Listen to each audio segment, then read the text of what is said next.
when Fort Mill was a town, it was called Fort Hill, and there was a creek that ran by here. That creek was called Steel Creek. Some of you may know that.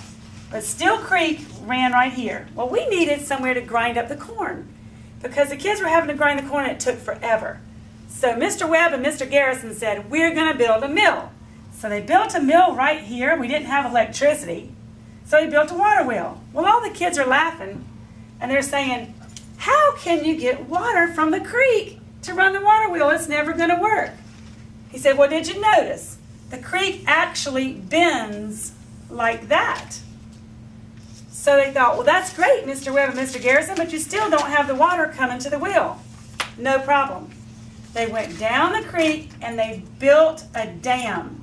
Now, they built a dam kind of like you would with Lincoln logs. They put a log there and they filled it full of rocks. And they put another log and built it full of rocks until it was almost as tall as the ceiling in our classroom. And when it did, if the water is going this direction, what do you think is going to happen when it hits that dam? It's going to hit the dam and it's going to start flooding right there. And so this made a mill pond. Now the pond wasn't very deep. It was only as deep as your ankles in some places. You say, great, Mr. Webb, but still, how is that water going to get to here? Oh, what a smart man they were. They built a ditch, and wow, wait till you see the ditch.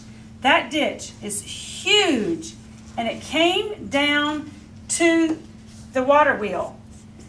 It was only as deep as your ankles, because if you've ever done a slip and slide, you know that it doesn't have to be big, and if this was a lot of water, it would hit the water wheel, and it would hit the house, and it would smash it all down like a tsunami. So it hit here, and it starts spinning the wheel, which ran the gears inside to grind the corn.